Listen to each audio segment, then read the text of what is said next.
Well, g'day, welcome back to the shed. And today I've got his Master's Voice model C23B. It's a repair for a friend of mine. I've done a few repairs for him, and he brought me this one and two other radios. I thought I'd start on this one. Now, the first time I had a look at it, it didn't have a speaker in it, and I thought, oh gee, I'm going to have to find one for it. Turns out he also gave me a box for parts, and when I looked inside it, there's a speaker, the correct one for the radio as far as I can tell, and I think some valves as well. So with that, it makes it a different proposition. I think this would be a hopefully fairly straightforward job. I shouldn't say that, should I? I'll jinx myself. Nothing I've done lately has been straightforward, but it's nice to be working on a valve radio again. I've been mucking around with those transistor things, and yeah, that can be a bit stressful at times. So yeah, let's get into a real wireless. So here we go. Looks pretty tidy inside, a bit of rust and a bit grotty. So we've got a 5Y3G here as the rectifier, 6V6 on the output, 6U7 and EBF35. That's odd. I don't know what that one up the back is, I can't see it from here. But it all looks to be in reasonable order, apart from, of course, the complete lack of a speaker. So I guess the first thing is to try and get this out of its cabinet. This power cord looks intact, but there's a break in the wire there. That really doesn't look very good, but it's not fatal, I don't think. I'll have a look underneath, and I can always re-terminate this cord, or I may as well just put a new one on. We'll see. So what have I got to do to get this out of the cabinet? Let's see. I guess the knobs will be first, so let's get the knobs off. And the knobs on this have got these great big Phillips head self-tapping screws in them.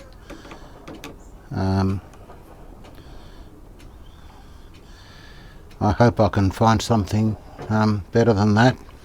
We'll see. And this looks for all the world like a Carl's knob felt. Anyway, we'll get the rest of them off. This is volume, and again the big fat Phillips self-tapper.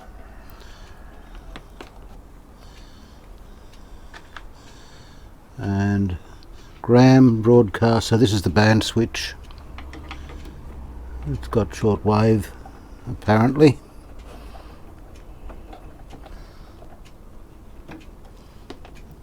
Looking at the dial, yes, it does have a shortwave band marked on it. And this is tone, and it has three settings: normal, bass 1 and bass 2.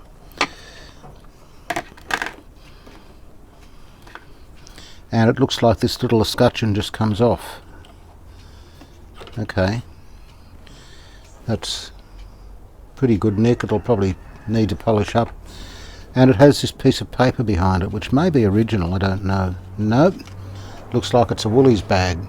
So with the knobs off, I guess the next thing to do is to see how it's held in, and I suspect there'll be screws underneath, so let's just turn it up. It should be safe enough to put it upside down like this. No, there is nothing there. Okay, we'll turn it around then.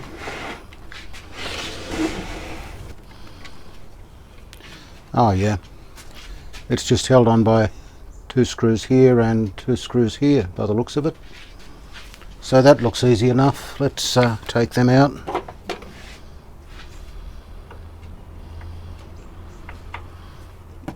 They're into the Bakelite. Luckily nothing's broken there. They seem to be all intact.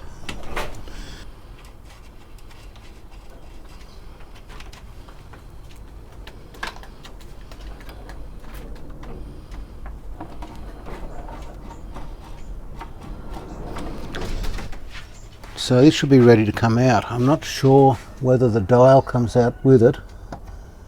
The dial pointer goes up and around underneath, and I'm a bit concerned that and I think that'll all come out in one piece. Yep, the whole dial, including the station markings, the whole lot comes out. And luckily it's got this nice metal piece here which will hold it all together nicely. Now I'm going to have to put this on the bench behind me, so I'll make some room for it. It's quite a big thing, this, and I seem to have less and less room on my bench lately. I don't know why that is. Okay, it seems that this whole front panel, including the speaker if we had one, comes off, so I'll take that off for a start, and I think perhaps we should take off this part as well just to keep it safe.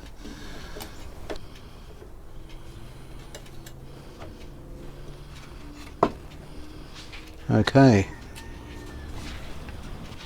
now does this remove? I think it probably does, and I think I probably should, just so that I can work out what's going on. You can't see much with that there, that's the difficulty. I notice we have quite a colourful dial string here. It looks like that's been changed. In fact, it's tied on with a knot here, so I think it's a one-piece dial cord, but it's running well. It's running nicely, so I don't know if I need to do anything about that.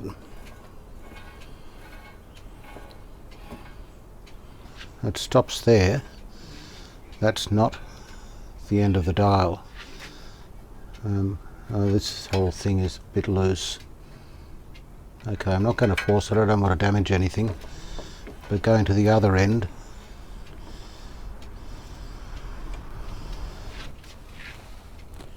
that's fully open, and it doesn't fully close. I wonder if I can just pull it around that little bit more. Yes. So, yeah, we can't keep that knot in the cord, I'm afraid. That's going to have to be changed. It doesn't look like a difficult dial cord. Once you get all this stuff off, it should be straightforward. Look, before I go any further, let's have a look underneath it. Oh, look, we've got some labels on these adjustment screws here, which is going to be handy. So, broadcast oscillator, shortwave oscillator, broadcast padder, shortwave aerial trimmer, presumably. That's very helpful of them to do that. So let's just have a look underneath and see what we've got there.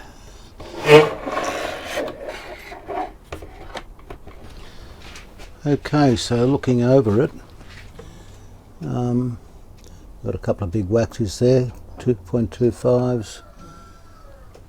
This, is this a choke? No, it's, oh yes, I think it is a choke. It's only got two wires coming out of it that I can see. RF section here, looks pretty standard. A couple of waxes down here, another one there. So there's a few caps will need to be changed under here. Someone's replaced this with a little polyester or whatever. I think they're new, they look new. And it has two electrodes up the top here. This one's got a cardboard cover over it, but it says it is 16 microfarad at 525 peak volts PV. Single cap. No, it's not actually. It's got, oh, I'm not really sure. It's got three wires coming from it, but two of them may be the can, and it's isolated from ground. This one's also 16 mic, but it is grounded, the can is grounded. So they'll be the first and second stages of the filter, no doubt. This choke here is the power supply choke. It's using a permanent magnet speaker, so they may have opted to put a choke in instead of the usual resistors. Keeps the cap values down and probably gives a better result overall. So I guess we'll be looking at that. I don't know what state these will be in. They're not showing any sign of distress that I can see. They're not losing their guts or anything like that. Just looking at the bottom of these caps, there's one there. This is the one that's isolated and has these two wires attached to it here and here, but they look like they're attached to the can. And this red wire goes straight to the other one. So go figure, I'm not sure what's going on there. Might have to get a schematic. It's not really what I expected. Well, there doesn't appear to be anything alarming in here. The grid coupling cap to the 6V6, that's here, that's been replaced. I think it's that one. Yep, that's it. This will be the primary of the output transformer. The secondary goes to this little board here, which, yeah, I'm not sure how that works out. This is supposed to be the speaker here, but these speaker terminals go to the primary, so you would expect the speaker transformer or the output transformer to be mounted on the speaker.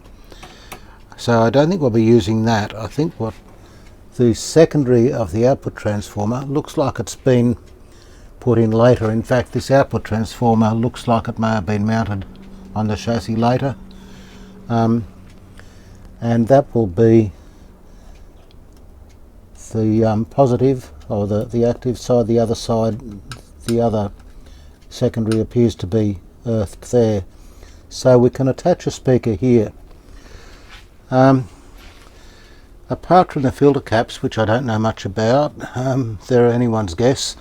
I can't see anything too dangerous here, so let's have some fun, hook a speaker up to it and put a little bit of power on it. And I don't like this power cord at all. That connection to the plug itself is pretty bad. I'm not so worried about that. I'm going to cut it off, and I'll just temporarily put in another cord here. This wiring up to the transformer and the switch looks alright, so I'm not too worried about that. So that's the active.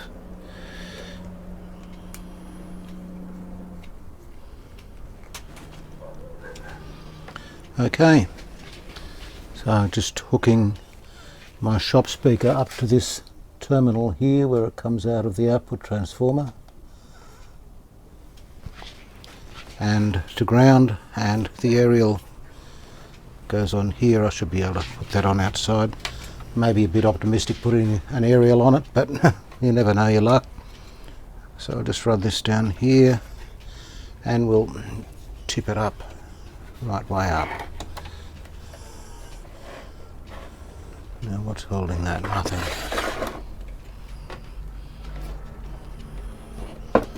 Now, will I use the variac or just the dim bulb? I don't think those caps have been used for a very long time. I think I will use the variac. Okay, we're plugged in. The power is off at the moment. I'll just dial the variac up to, it's saying just on 100 volts, 117. I'll put 100 volts into it to start with. That's about it, 105, 103. It's on dim bulb, so let's turn the power on and see what happens. Nothing drastic. The voltage has dropped to 91, 92 through the dim bulb, drawing 4.7 watts at the moment. So not a lot is happening. I'll just increase the voltage a little bit. It's been on that for a few minutes. It's at 113. Can't really read this easily. It's quite a... Does that make it easier? 114. Okay, I'll bring it up a little bit further.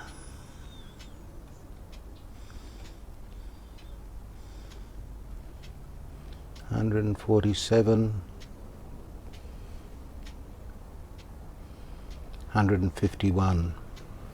I'm not seeing any dial lights. I am seeing a valve filament in the 6V6.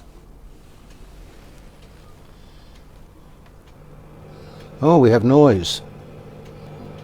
It's working, I think.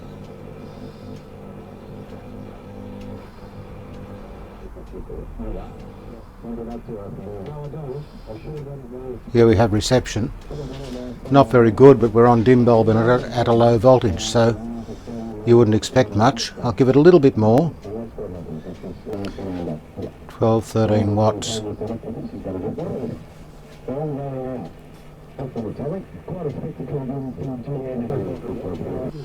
Now that does sound a bit distorted, but again we're on a reduced voltage and on dim bulb.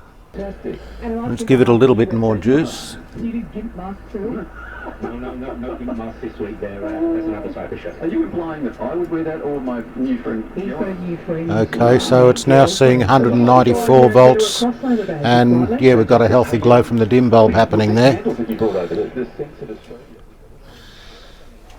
So I really don't think there's an awful lot wrong with this. Just see if the electrolytics are warm. No, they're not. That one's cold anyway.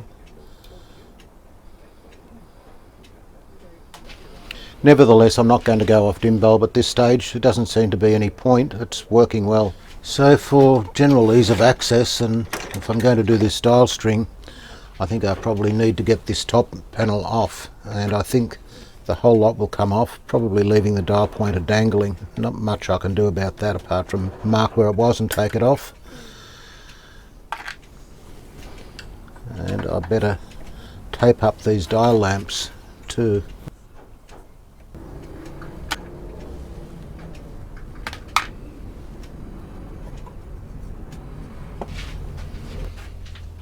Okay.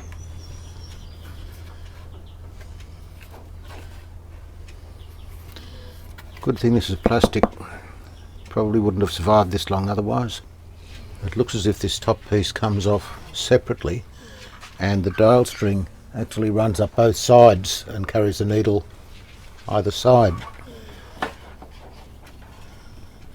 Anyway, we'll take this off. It needs a good clean up anyway.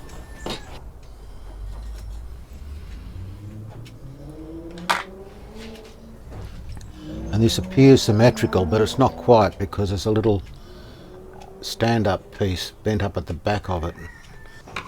Nevertheless, I'm just going to mark this front.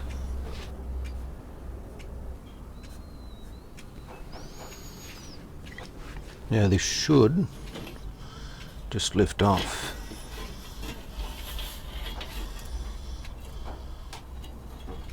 Gently ease the pointer over.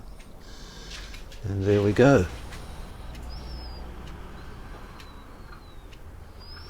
There's another knot in it.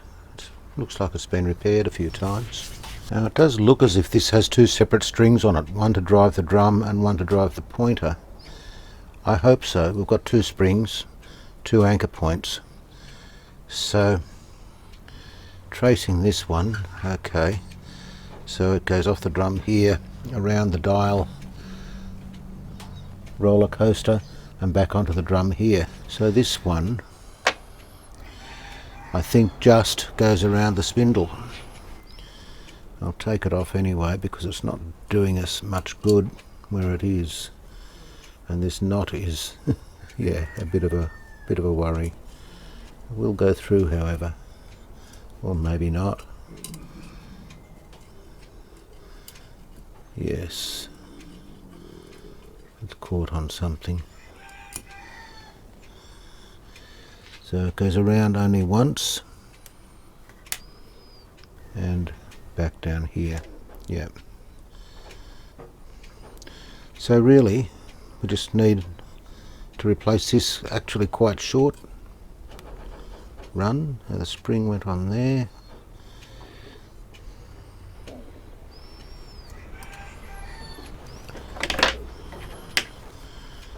So the spring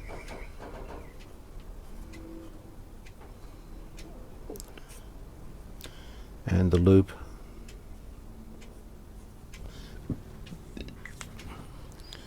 on there. Okay, so I can probably take that off and put a new string on it. This one a bit loose, but I think it's okay. That spring doesn't have a lot of tension on it. That could use a bit of tightening up. Okay, so I have quite a bit of this nylon stuff. I've cut off probably 6 inches more than I need. So the next trick will be to work out how to get this string out of the spring, and I can see that there's a knot in there and it's just pulled through the spring, but getting it out, perhaps if I can just grab it through here. and wind it out. Come on, out you come. Yeah, I think we've got it. There we go. What a drama. Okay, so I've got the new spring on pretty firmly. That'll be alright. So we need to go up and around here on the inside run.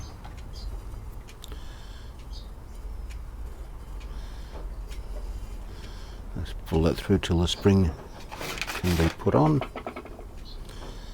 Here we go.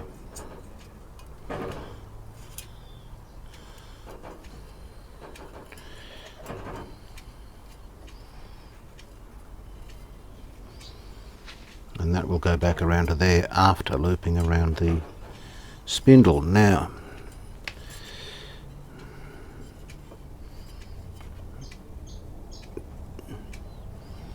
I think it will have to go anti-clockwise around the spindle. I'm not sure, I'll just have to check. Okay, so if I turn it clockwise,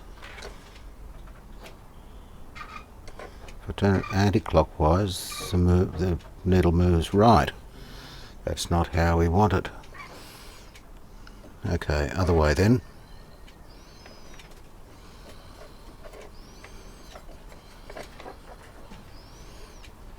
Now, turning it clockwise, the needle moves right. That's good. Possibly 2 turns around here would be better than 1. I'll try it with 2. It's easier to take one off than it is to put one on, that's for sure. Now that will go up around here. We'll go around here.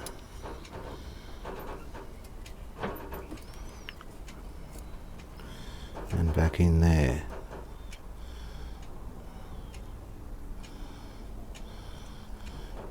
And that has put some tension on the string. That's good.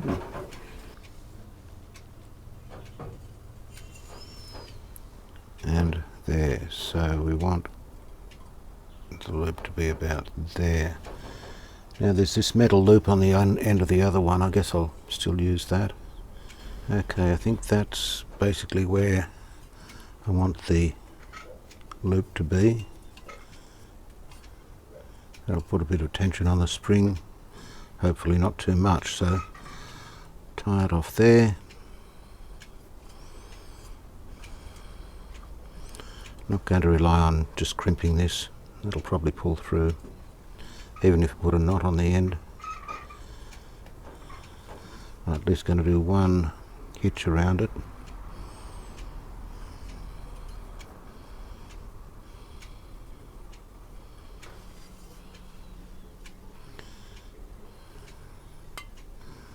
And try it out.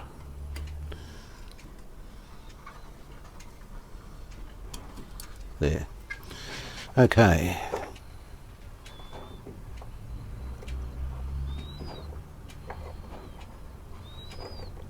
That seems all right so far.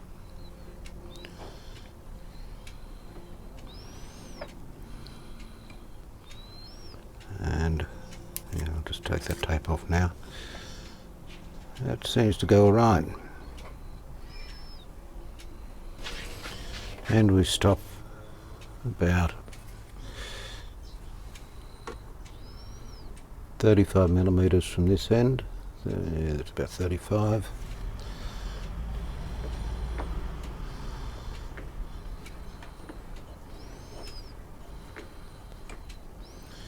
And a bit more from this end. About 55 from this end. That's fully open.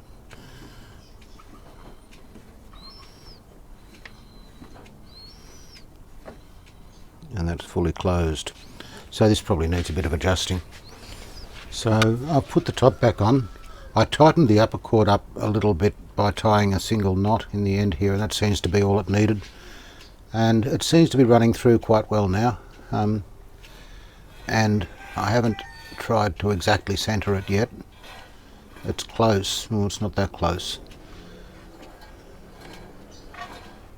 It's just grinding a little bit on there. That's better. So I tried just loosely fitting this to measure it. It didn't work. So I've screwed it back in place, and it became apparent that without this in place to hold these two vertical sections rigid, they can move a little bit, and that affects the alignment. I mean the physical alignment of the pointer. So I'm just going to leave this on because that's potentially going to cause problems. I'll leave it on for the time being. I'll take it off and clean it up and put it back, of course. But for now, just to hold everything rigid, I'm going to leave it on. On second thoughts, I think I'll try and tip it upside down to do these caps, and what I'll do is take this top piece off, because otherwise the pointer is going to be jammed against it, and I don't really want that to happen, although there are those two raised sections there. So I think, yeah, if I turn it upside down, I don't think the pointer will be jammed. I'll just see how we go with it.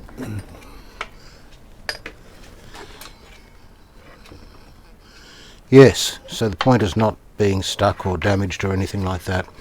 Okay, so these caps, and there's a few paper ones in here.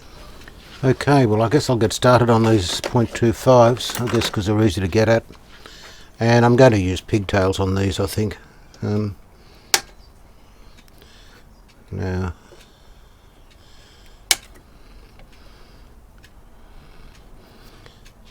I'm not 100% sure where these are in the circuit.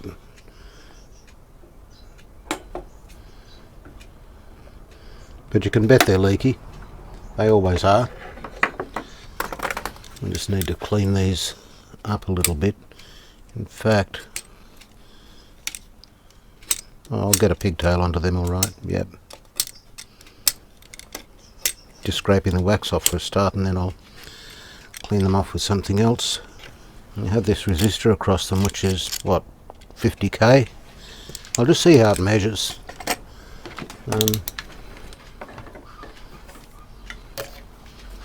What have we got on that? I don't think there's anything across it. Open. Oh, it helps if you plug it into the right input. I've been using this for current measurements recently. There we go. 60k, 61k. Oh yeah, it's kind of 20%. It's quite a few of them actually. Same value, 50k on there. That one's 60. Another one here.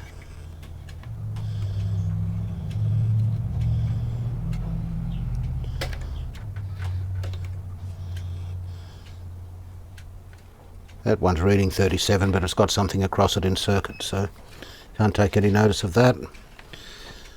Okay. They're not terrible, and the radio's going well, so I'll probably leave them alone. Now, while I'm at it, I want to replace this power cord.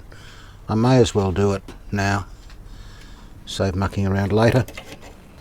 Now, in that box that he gave me along with the speaker was one of these cords, and it looks identical to the one that Carl sells, so I dare say that's where he got it from. I'll just put it through here. Now the grommet's looking a bit tired there, but actually I'm all out of grommets, so that one will have to do. It's not falling apart or anything, but it's not great. What about that long? I'll feed it in along the same route as the old one.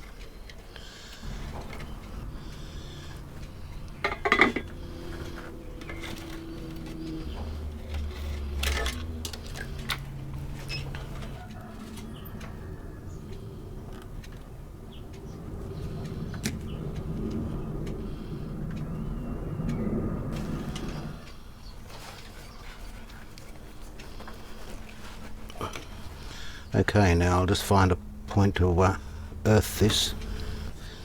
Now where was I? 0.25, 0.22 these are.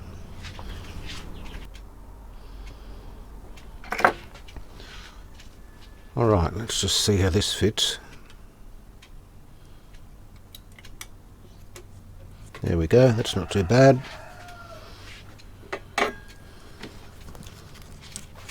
Solder this end up. I'll just get that cord. Oh, that cord's in the way there. I don't want to melt it. It's kind of caught down there. That's not really good. Let's see what's going on. Okay.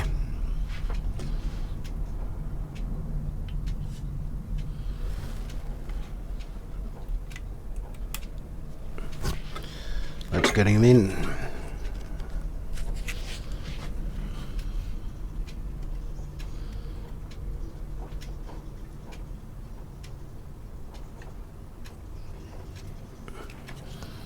And hopefully we can solder this end up without having to get the big iron out. It's actually looking pretty good. I'll let it get good and hot. I've got the iron on 420 at the moment. Should be enough. Okay, and the other one. There we go. Goes in here.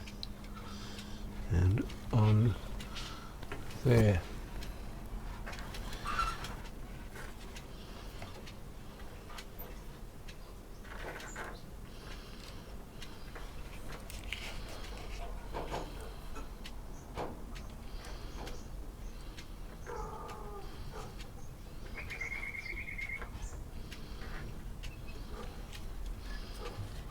They're good and hot. Okay. Okay, so this one going on here. And that will go up onto there nicely. Just straighten him up a bit. There.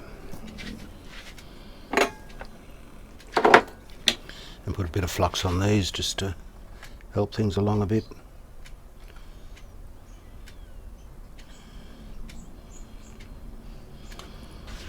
I thought I may as well start following what I'm doing on the schematic since I've got one there. And so here are the 2.25s I've changed on the 6U7 here, and also one down here. And I've also changed this 0.01 off the, I guess that's the screen grid of the 6U7. Okay, so the next one I'm going to look at, we're up the RF section here, is this 0.01 here, and it's across this 4 microfarad electrolytic, which runs up through this coil to the plate of the mixer oscillator. And I'm not sure if this 4 mic is alright as well, so I might have to replace both of them in one go. So here it is here, and there's the electrolytic down there. Now there's a wire from the electrolytic that runs up to this tag strip, so I could possibly put the replacement cap straight onto the tag strip here and just leave this in place. Let's just see how it tests before I do anything else. Okay, and it goes to ground, so any ground will do. Let's just see what it says.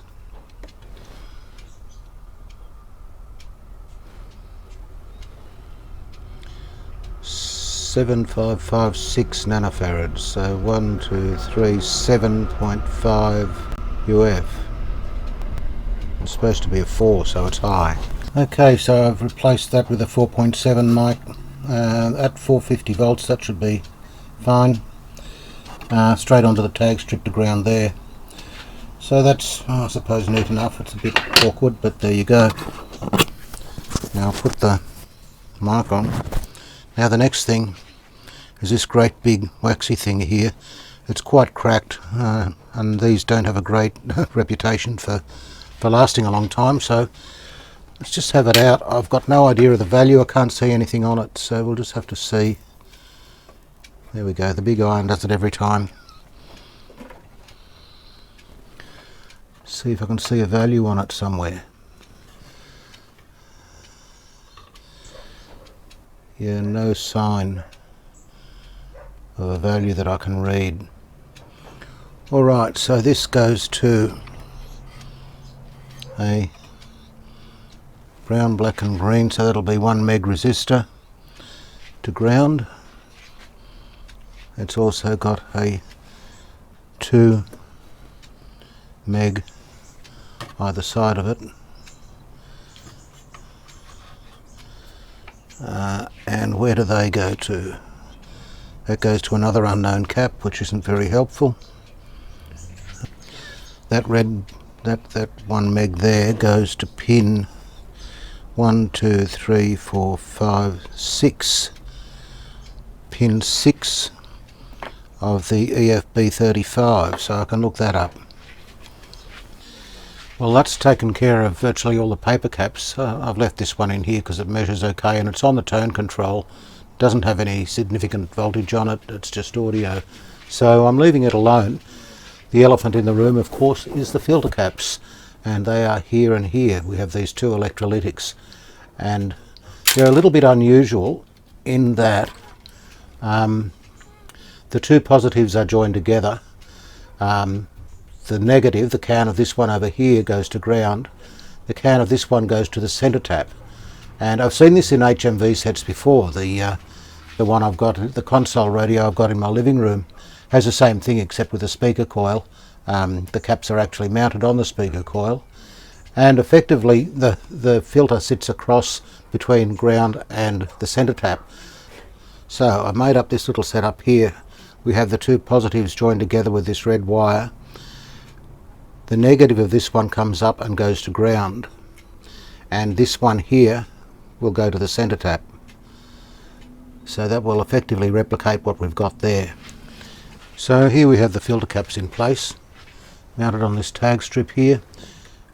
This goes, the green one here goes off to the choke, this one here is the centre tap. And this is the casualty list there, 0.05, that was a, I forget what that was, and these are all marked. I haven't tested them all, but you can pretty much bet your life they've all had it. These are very badly split, and a couple of them tested as resistors, 2 or 3 mega ohms across them. The splits in that are pretty obvious. The paper ones, it's not so obvious, but they are all leaky, I'm sure. Anyway, let's just see what happens. I'll move the camera back in case of explosions. Okay, so here we go. We're on dim bulb. Hit it and see what goes. Yeah, that's alright. It's behaving itself. Nothing is sizzling or frying. It should come up again in a sec. Yep, it's starting to warm up. On, or US crooner Harry Connick Jr.'s discussed at a blackface act on Red Faces in a 2009 episode. These days, it's a tamer affair. The outrageous happens at Spicks and Specs. The banter is risque, but I expect some of that is destined for the cutting room floor. Hills is friendly and welcoming, while team captains Mick Warhurst and Alan Bro are at home on the set. Okay, well that's that done. Not sure, there might be a few little things I need to do here before I turn it upside down, give it a clean up and start hooking up the speaker. Well, I've given it a basic clean up as best I can anyway. The chassis is a bit spotty, you get bits of corrosion in the surface here. There's not a lot I can do about that. The only thing I could do is potentially, you know, strip it and repaint it, but I'm not going to do that. I don't think the owner wants me to do that. So the next thing I'll do is put on the top plate, which I've got here. I've just given it a respray. It was pretty tired looking, and you know, this goes one way around and not the other. Let me think. That's right, I wrote front on it, didn't I? There we go. Oh, there goes my phone. Never mind. So this will have to go under here.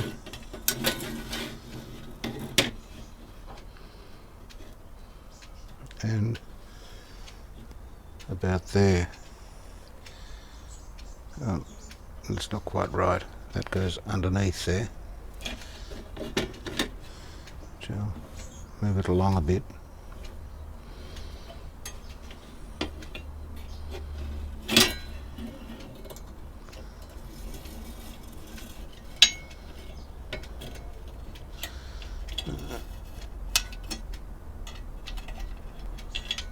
There we go. That's more like it.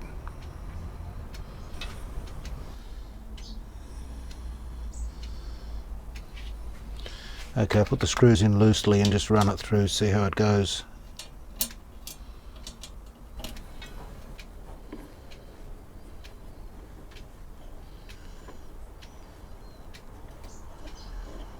Goes to there.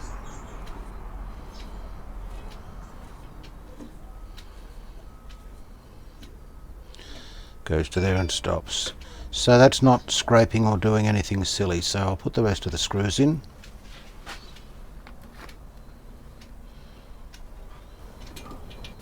Okay, so I'll put the dial glass on, well, the dial plastic.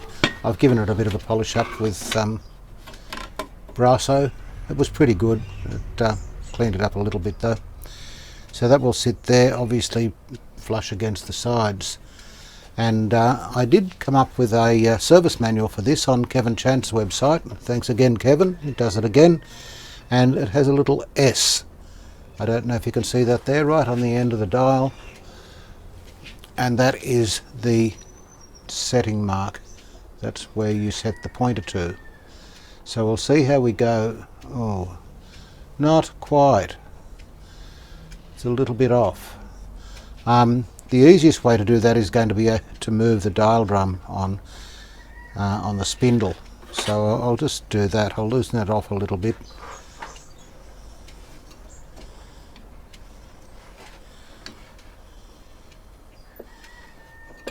Need to turn it to fully closed, which it is.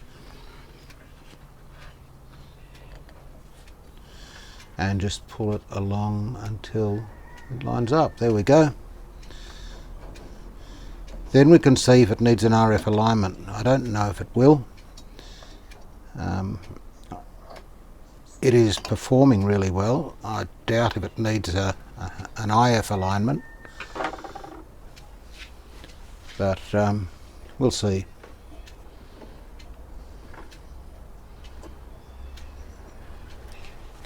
Now another thing I've got to deal with is the dial lights, and well, this clamps on with these two pieces here, and the dial lights shine through here and edge light this Perspex panel.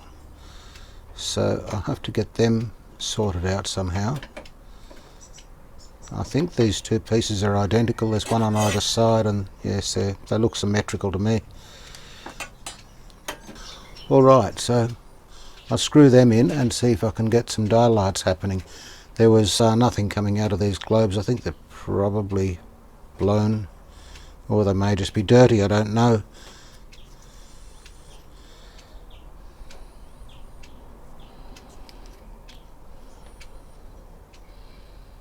I would say they've got quite a few hours on them anyway.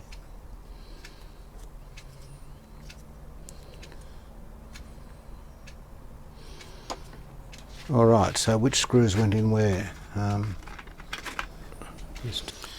Now these dial lights. The owner's given me a bag of dial lights, so I may as well use them, I guess.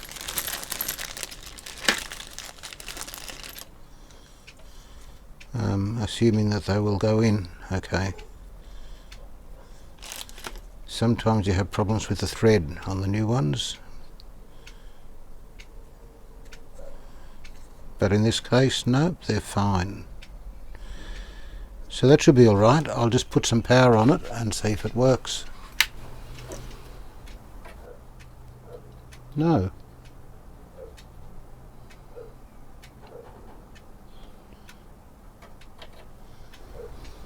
Yeah, well, the other one doesn't work either. That's odd, because the radio's working fine. It's obviously got heater voltage. Why no dial lights? I'll have to check where the wiring, see where it goes. I was just puzzling over why these dial lights don't do anything, and I thought I remembered seeing something in the schematic about a fuse holder. And yes, there is in fact a fuse holder in the dial light circuit, which strikes me as being a really good idea. The heater winding on the transformer will carry enough current to cook the radio if you get a shorter dial light, so that's a very sensible thing to do.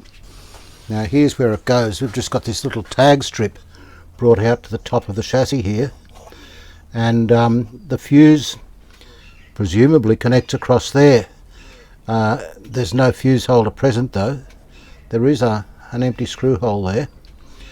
And looking around what I've got in stock, I don't have anything that'll fit in there neatly. I've got some big bulky inline fuse holders, but they're really not great for that. So I think I'll just go down to the local electronics shop tomorrow and just see if I can buy something that'll do that. In the meantime, I'm just going to jumper it up. So here we go. I'll just connect a jumper lead to that.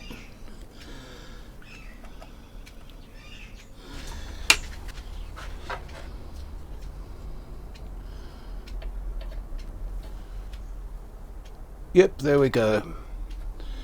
So, fuse holder needed for that.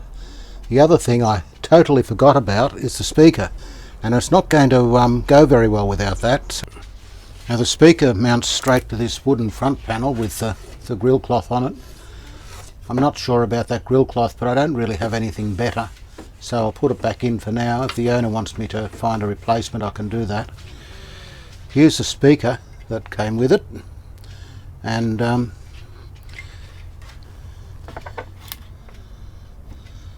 it's dated 5th of May 1962, 6M07 roller. Good old roller speakers.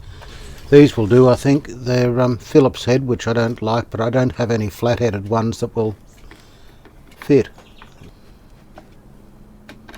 They'll do the job anyway.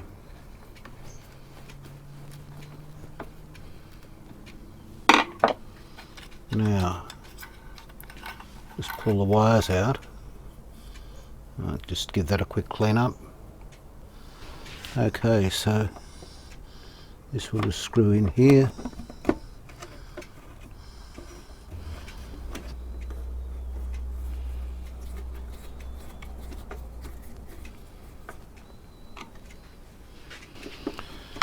Okay, now we need to hook this up, of course. Turn it around and see what happened to those wires. So there they are. I'll just see if there's a convenient place to feed them through. Here we go. I can just pull the speaker leads through here. They go in just in front of the output transformer.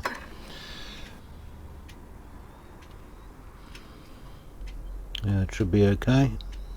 Now, let's turn it upside down and try it out on its own speaker. Okay, I put the knobs back on. I really must do something about some better grub screws for these knobs too. First of all, take this light off and see how the dial lights look. And if they do light up the dial, it's hard to tell in here. And the speaker works then.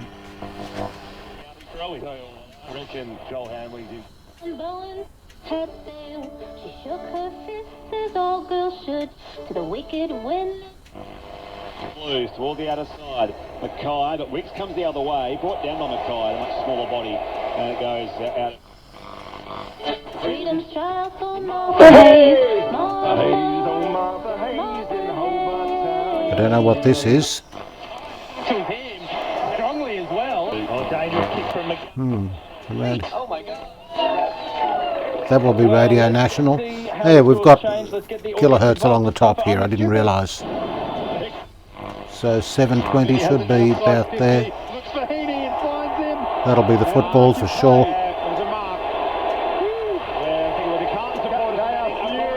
And around about 500 and something we should have news radio.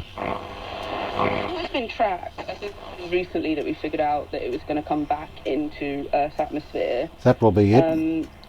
That's showing 600 on the It was launched in 1972, on the dial here. and it's really It may need a bit of a RF alignment, I don't know. It seems to be picking up all right. Titles are the ones that made it to Tail, 1200 metres left. Second goal of the Pride of Erin, a foxtrot, a ballroom. That's really my specialty. There's not much music on anywhere this time of night. We'll see how the tone operates. What is a house dance? Just you know, like when you go to the club. like, well, I've heard of it. Yeah. It seems to be more of a treble cut. Yeah. I don't think I'm very welcome to dance in a club anymore. But you are, and that is wonderful. And people don't dance enough, I will say that. People need to dance more. It's good for you. So it does seem to have an increasing treble cut as you turn the knob sideways, 4 positions. And dance. So, Kira, you have to choose from the following topics. Topics today are training day, I don't know much about art, work from home, and... One thing I haven't tried is shortwave on this radio, and it is evening now, so I may as well give it a run now. Just pull the dial escutcheon out. Shortwave is anti-clockwise from here, so that should be shortwave.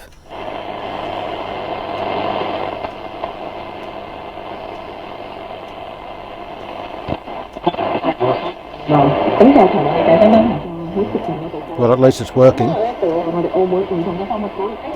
Chinese as usual. We're heading up towards the higher frequency end, so we might pick up more. Oh, a lot there.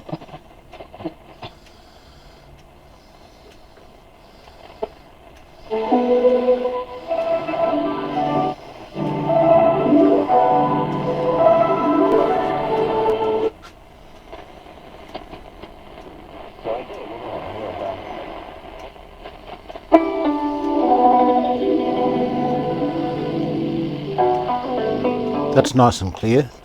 There could be music though. I did once get pinged for copyright for some foreign music on a shortwave band somewhere.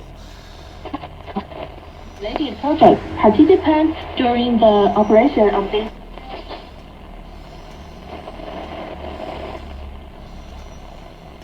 Try and get that back. Investment. Yeah, and for example, some frame the China's CNET forum as part of China's efforts to rival U.S. influence in the region.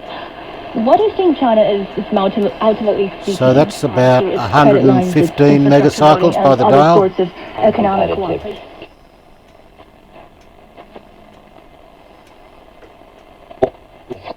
Players noting that Colombia, in our capital, we need to ration our water. Same programming, I think, a little bit further up the dial. That has no electricity. How can we be global players in trade when we have such conditions of infrastructure? So when joint ventures, it comes to be interest. Okay, well, shortwave works anyway. Now, I can't put it back in the case until I sort out that fuse holder, so that'll be a tomorrow thing. I'll go down and see if I can buy one. So I went down to the local electronics shop today and bought some of these blade fuse holders. That's all I could get. I wanted to get the glass cartridge fuse type, but they don't seem to sell them anymore. So here we go. And of course the fuse holder doesn't quite fit between those two tabs on the tag strip. So I put a little bit of wire in there. I don't know if you can see that from the hole in that to the hole in the fuse holder. They will solder to these, but only just by the edges, and I don't want to get these too hot because I don't know if this plastic will melt, so I'm going to have to be a bit careful with this. Hopefully it'll work okay. So just blob some solder onto this.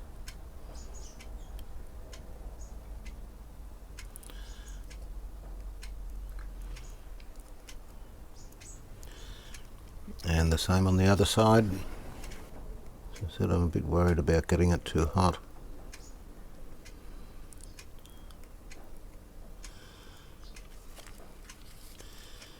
A bit more.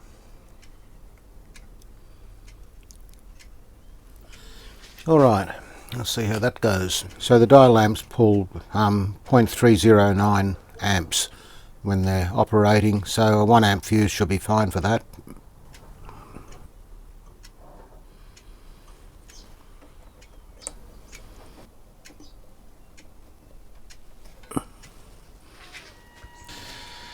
So I thought I'd do a quick alignment on it, mainly for the RF because it was maybe slightly out, but when I put the signal generator on it, it wasn't really, it was pretty much spot on. I adjusted it a very small amount with the oscillator, and when I wound it up to the 1500 mark, it was spot on, so I didn't need to adjust the pattern at all.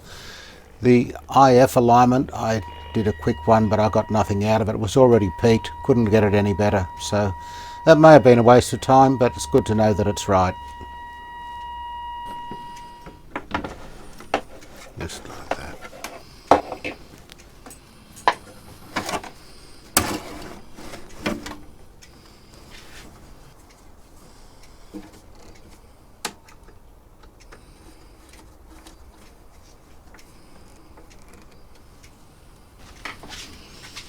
I've managed to find 4 matching screws, but unfortunately they're also Phillips heads. I don't have any flathead ones that will do the job.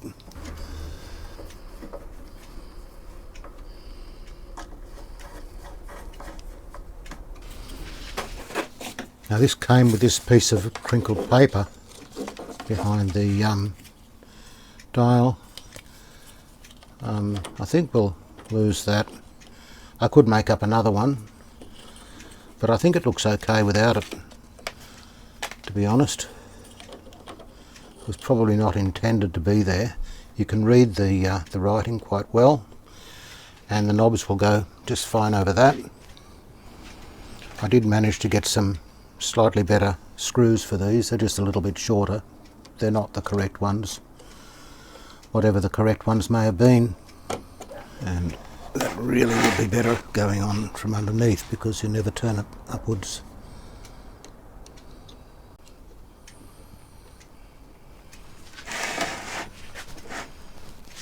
There we go. Well, let's just plug it in and give it one last run. So it's on and warmed up. From someone working well. And I wear mittens. That'll be Radio National. Open the sleeping bag.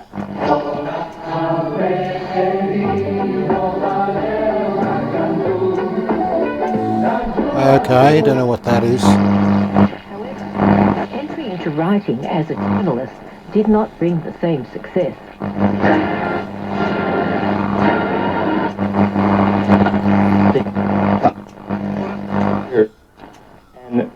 And bomb, and then walk off stage and think. In any case, there we go, all done and working. Quite a nice radio, this one. I like it. I'm sure the owner will like it too, at least I certainly hope so. Anyway, thanks for watching. It's been a bit of a long video, this one, but at least I got it all done in one video, which is good. So we'll catch you next time with something else. Bye for now.